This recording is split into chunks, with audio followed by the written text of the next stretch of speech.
सामाइन इकराम, अब हम इस दास्तान के अगले खत की तरफ बढ़ते हैं।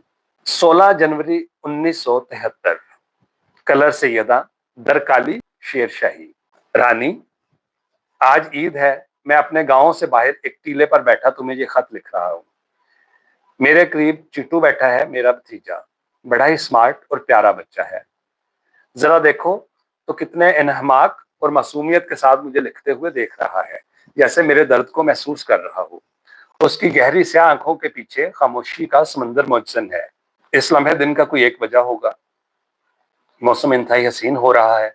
खुली फिजाओं की आगोश में हल्के हल्के बादल जवान उमंगों की तरह मचल रहे हैं। धरती के सीने पर सरसराते खेत दिल की तृष्णा आरजुओं की मानद बेचैन है। खुनक हवाएं, नहाया धोया उजला उजला सा माहौल, गांव के ऐन वस्त में पींग के इर्द गिर्द जमा होने वालों के कहकहे, हर जानब सादगी की बरसात, सिर्फ तुम्हारी कमी है। लो, आज हमने भी नमाज पढ़ी। लोग थे कि सजदे पर सजदा किए जाते थे, हमने जरा गर्दन झुकाई और तुम्हें अपने अंदर मुस्कुराते पाया। लोग अल्फाज के शहर में खोए उठते बैठते रहे, हमने हर सांस के साथ तुम्हारा नाम लिया। बिलाखिर लोग थक हार कर बैठ गए और अपनी इस मशक्कत का मुआवजा चाहा।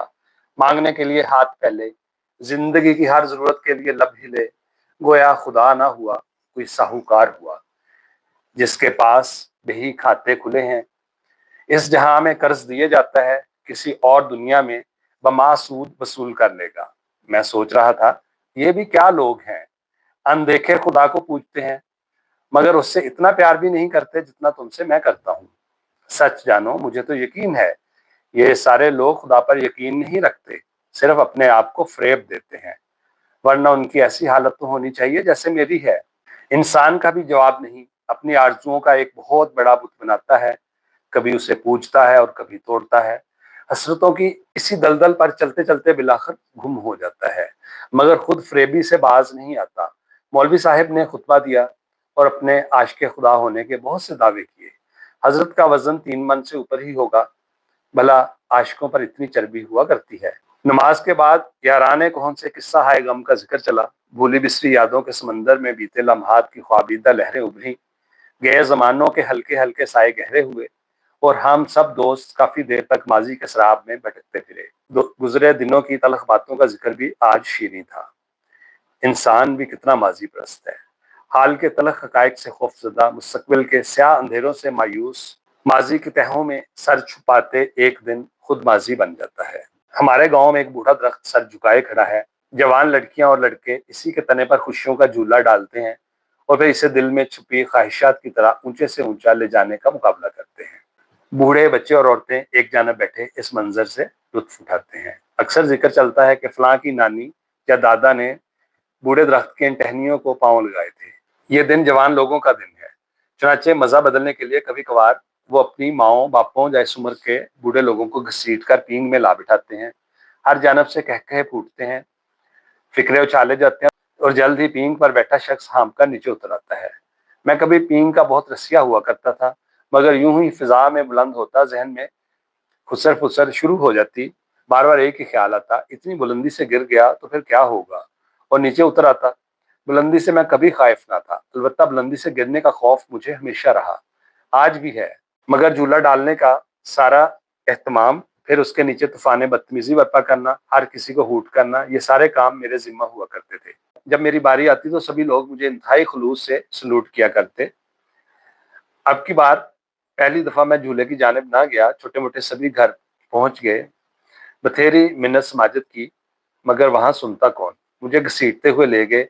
जानती हो, ये लोग मुझसे जरा भी इम्प्रेस नहीं, उनके लिए मैं अभी तक गांव का वही खिलंडरा बच्चा हूँ। मेरी बेतरह बड़ी शेव और तवील जुल्फें देखकर मुझे ये सभी साईं समझते हैं। उनका ख्याल है इश्क में नाकामी के बाद मैं झल्ला सा हुआ फिरता हूँ, ऊपर से बहुत पढ़ लिया है, जब भी ये हालत हो गई है। पींग के इर्द गिर्द एक दुनिया जमी थी। मैंने रस्म पूरी की और जल्द ही नीचे उतर आया। करीब पड़ी एक चारपाई पर बैठी बूढ़ी औरतें जरा सी सिमटी और मैं उनके साथ ही बैठ गया। इतने में मेरी भतीजी शाहिदा एक छोटे से गोल मटोल बच्चे को उठाए मेरे पास ले आई। इन छोटी छोटी लड़कियों को तो जैसे दूसरों के बच्चे उठाए उठाए फिरने का खप्त होता है। मैंने हाथ फैलाए तो बच्चा हमक कर मेरे पास आ गया, जैसे कहकों का एक तूफान सा फट पड़ा। हैरान हुआ कि माजरा क्या है। पास बैठी एक औरत ने पूछा, बच्चा अच्छा लगता है तुम्हें? मैंने कहा, काफी अच्छा है। इस पर फिर एक कहकहा लगा। दूर कोने में बैठी इरशाद हमेशा से कुछ ज्यादा शर्माए शर्माए मुस्कुरा रही थी। हमारी नजरें मिली और उसने होंठ भींच लिए। किसी ने कहा, लोगों ने तो घर बसा लिए, अब तू भी शादी कर ही ले। मुझे बाद में पता चला ये सब प्लानिंग थी। मुझे वहां लाया ही इसीलिए गया था कि इरशाद ससुराल से आई हुई थी और ये बच्चा उसी का था। बच्चे बूढ़े सभी जानते थे कि हमने कभी एक दूसरे को चाहा था। चुनाचे सभी ने मिलकर ये मजाक किया था। जानती हो, जिस टीले पर मैं बैठा हूँ यहाँ मेरी कितनी यादें बिखरी पड़ी हैं, जैसे कल ही की तो बात हो। मैं जहाँ अपने बचपन के साथियों के साथ गिल्ली डंडा खेला करता था। इतवार के दिन स्कूल से छुट्टी होती तो हम मवेशी चुराने इधर आते। इसी टीले पर बैठकर हमारे गांव का एक बूढ़ा इंतहाई पुरसोज आवाज में सैफुल मलूक गाया करता था। बेचारा अब तो खाक हो चुका।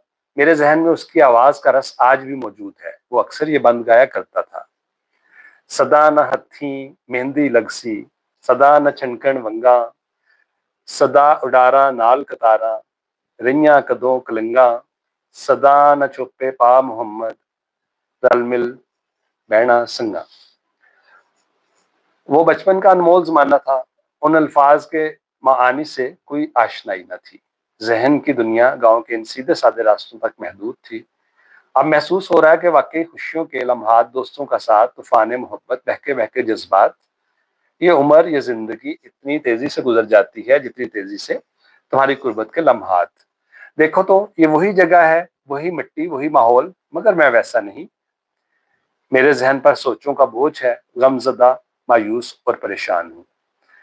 पहलू में ऐसा दर्द लिए फिरता हूँ जिसका इलाज किसी के पास नहीं। कोई भी मेरी मदद नहीं कर सकता, ना दोस्त, ना माँ बाप, ना कोई और। वो जमाना कितना अच्छा था। इन्हीं खेतों में तितलियों के पीछे भागकर खुश हो लेता था। काश मैं तुम्हारी दरसगाहों में ना पहुंचता जहां मैंने अपनी सादगी खो दी है। मुझसे मैं ही बिछड़ गया हूँ, इसके बदले मुझे क्या मिला?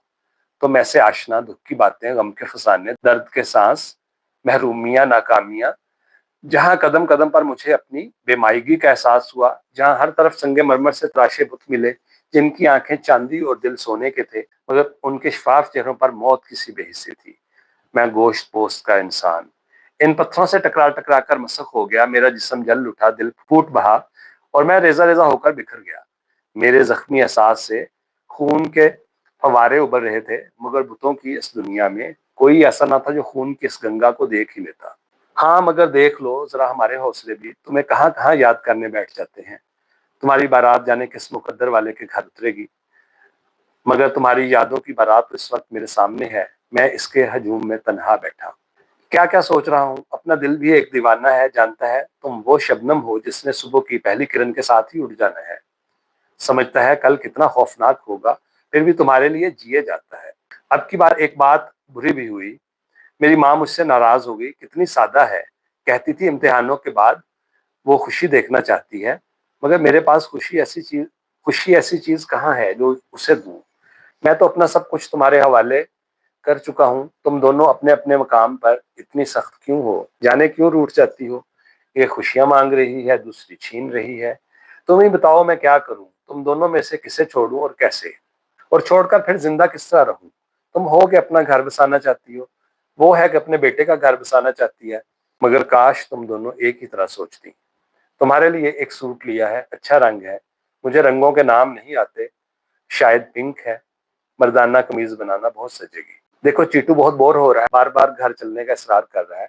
इजाजत दो, बहुत सा प्यार।